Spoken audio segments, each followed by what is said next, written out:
ここに来たのは ISO14001 の審査の一環で、現場でどのような環境保護に対する活動をしているかというのを確認をしに来ました。ខ្ញុំមកនេះគឺក្នុងនាមជាសវនករដើម្បីមកមើលថាតើនៃការងារគ្រប់គ្រងបរិស្ថានរបស់អាជ្ញាធរអប្សរាយ៉ាងដូចម្តេចដែរជាទូទៅទាំងអស់នេះអាជ្ញាធរជាតិអប្សរាហើយជាពិសេសក៏ចង់មកមើលនៅទីតាំងនៃការជួសជុលប្រាសាទផងដែរបាទこの審査はアプサラ国家機構がアンコール遺跡の保護をするための仕組みについて審査するものです。ដែលខ្ញុំធ្វើសវនកម្មលើកនេះធ្វើសវនកម្មនេះគឺទៅលើការងារដែលជាបេសកកម្មរបស់អាជ្ញាធរអប្សរាហើយការងារនេះពាក់ព័ន្ធទៅរឿងបរិស្ថានធម្មជាតិទៅលើមនុស្សស្អីទាំងអស់រួមទាំងអស់នេះយ៉ាងដូចម្តេចបាទいろいろな、作業員の方が暑さの中作業をされているんですけども、例えば粉塵であるとか、廃棄物の排出こういったことに、関心を払いながら作業しているということを確認をさせていただきました。ចំពោះពាក់ព័ន្ធនឹងកន្លែងការដ្ឋានជួសជុលវិញយើងខ្ញុំមានការចាប់អារម្មណ៍ទៅលើការជួសជុលដែលពលករធ្វើដោយមានការប្រុងប្រយ័ត្នទៅលើការធូលីដែលហុយឬក៏ទៅលើសំណល់ដែលថ្មដែលបាក់បែកដែលរៀបចំឲ្យបានស្អាតបាតជាដើម気候変動はですねどんどん、激しさが増しますので、そういった意味で柔軟に倒されているという、印象を受けました。ជាពិសេសពាក់ព័ន្ធទៅនឹងការប្រែប្រួលអាកាសធាតុដែលកម្ដៅផែនដីវាកាន់តែឡើងខ្ពស់ទៅនេះឃើញថាអាជ្ញាធរជាតិអប្សរាបានយកចិត្តទុកដាក់ហើយបង្ការចំពោះផលប៉ះពាល់ដែលនឹងអាចកើតមានឡើងដល់ប្រាសាទជាដើម副総裁にトップインタビューをしたんですけども、そこでグリーンデスティネーションっていうキーワードをいただきまして、まさにですね、緑の保全であるとか水の保護ですね、自然環境に配慮した観光地づくりというのに、非常に積極的に取り組んでいるという印象を受けました。យើងខ្ញុំបានធ្វើបទសម្ភាសន៍ជាមួយនឹងអគ្គនាយករងហើយលោកមានប្រសាសន៍ថាអាជ្ញាធរអប្សរាបានដាក់គោលដៅមួយគឺ Green Destination ដែលដើម្បីធ្វើឲ្យវាជាកន្លែងបៃតងមួយទាក់ទាញភ្ញៀវទេសចរផងហើយក៏ដើម្បីលម្អតំបន់អង្គរនេះផងដែរខ្ញុំមានការចាប់អារម្មណ៍រំភើបយ៉ាងខ្លាំងក្នុងរឿងនេះコロナで一時期観光客が減りましたけども、でもまたどんどん増えています。で、観光客が増える中でどういった形で環境保護するかっていうのは非常に重要なポイントと考えてます。ខ្ញុំសង្កេតឃើញថាការជំងឺរាលដាល COVID-19 គឺថា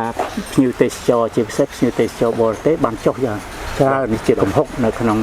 តំបន់អង្គរនេះប៉ុន្តែឥឡូវបានចាប់ផ្ដើមមកវិញហើយការដែលព្រួយបារម្ភរបស់ខ្ញុំមួយគឺភ្ញៀវទេសចរឡើងខ្ពស់កម្រិតណាវាទៅជា over tourism នោះវាអាចថាតើអាជ្ញាធរជាតិអប្សរាមានផែនការមិនមានវិធានការមិនដើម្បីការពារបរិស្ថាននៅជុំវិញនេះ私も去年プライベートで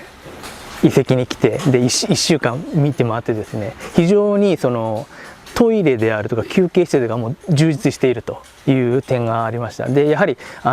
る人がまた来たいって思わせる何か仕掛け作りが必要かなっていうふうに思いますね。គាត់មានប្រសាសន៍ថាកាលពីខែ12ណាខ្ញុំដាក់ខែ12គាត់បានមករត់ half marathon នៅអង្គរដែរហើយគាត់ចំណាយពេល7ថ្ងៃជិះកង់ណាដើរមើលគ្រប់ប្រាសាទទាំងអស់ប៉ុន្តែគាត់ចាប់អារម្មណ៍គឺទៅលើមានបន្ទប់ទឹកនោះស្អាតមានអនាម័យល្អណាគាត់ថាអាការដែលធ្វើឲ្យឃើញដូច្នេះឯងដែលអាចទាក់ទាញភ្ញៀវទេសចរឲ្យភ្ញៀវទេសចរក្នុងស្រុកក៏ដោយណាគាត់ចាប់អារម្មណ៍ហើយគាត់មិនមានចិត្តអីថាចង់ធ្វើតាមអំពើចិត្តគាត់បានそこが ISO14001 を有効に活用するという視点で各局が環境目標にいろいろな目標を掲げております。車の規制、排ガスの規制であるとか廃棄物の抑制であるとか、そういったプログラムをさらに充実させることで、サステナビリティですね、持続可能な発展につながるというふうに考えています。សប្តាហ៍នេះអាជ្ញាធរជាតិអប្សរាបានដឹកនាំទៅបានធ្វើការងារទៅតាមប្រព័ន្ធគ្រប់គ្រងបរិស្ថាន ISO 14001ដែលជាស្តង់ដារអន្តរជាតិហើយនាយកដ្ឋានទាំង8មានគោលបំណងគោលដៅរបស់គេច្បាស់លាស់ទាក់ទងនឹងការការពារបរិស្ថានដូចជាខាងទេសចរគេគិតពីរឿងធ្វើម៉េចធ្វើលំហូរភ្ញៀវឲ្យបានយ៉ាងម៉េចហើយអាឡានធំមិនឲ្យចូលមិនឲ្យអីក៏មានដែរណាដូច្នេះអាការពង្រឹងរបៀបធ្វើការរបស់ ISO 14001វាអាចឲ្យជាប្រសិទ្ធភាពដល់អាជ្ញាធរអប្សរាសម្រាប់និរន្តរភាពក្នុងការអនុវត្តក្នុងការអភិវឌ្ឍទៅថ្ងៃមុខបាទ14000はあくまでもその仕組みなので適用範囲って決まってますので、そこをですねそういったところ適用範囲に加えるっていうのも一つのやり方だと思います。និយាយពីព័ន្ធទៅលើស្តង់ដារ ISO 14001នោះគេមានវិសាលភាពគេមាន scope របស់គេ scope នោះបើនិយាយពីអាជ្ញាធរជាតិអប្សរាគឺបេសកកម្មរបស់អាជ្ញាធរអប្សរានៅលើទីតាំងណាក្នុងទូនាទីជាអ្វីណាដូច្នេះក្នុងរង្វង់នោះឯងដែលគេធ្វើសវនកម្មដូច្នេះនៅពីក្រៅតែ scope វិសាលភាពនោះយើងខ្ញុំក៏មិនដឹងថាធ្វើមិនតិចទេបើសិនជាអាជ្ញាធរអប្សរាបន្ថែមវិសាលភាពរបស់ខ្លួនយើងអាចធ្វើទៅដល់នោះប៉ុន្តែបើអាជ្ញាធរអប្សរានៅដដែលវានៅតែដដែលអញ្ចឹងណាអត់សូវមានពាក់ព័ន្ធជាមួយស្តង់ដារទេបាទアプサラに関連するスタッフが非常に多くの方が働いていらっしゃると皆さんルールに基づいて非常に適切に作業されているという印象をこれまでの審査で受けております。ខ្ញុំមានការចាប់អារម្មណ៍ធំមួយទៅលើថាអាជ្ញាធរជាតិអប្សរាគឺស្ថាប័នរដ្ឋមួយដែលមានមន្ត្រីបុគ្គលិកហើយនឹងភ្នាក់ងារឆ្មាំជាច្រើនរាប់ពាន់អ្នកនេះហើយជាកន្លែងមួយធំប៉ុន្តែអ្នកទាំងអស់នេះបានរួបរวมគ្នាធ្វើការទៅតាមមុខទូនាទីរបស់ខ្លួនដល់ផ្នែកបរិស្ថាននេះឃើញថា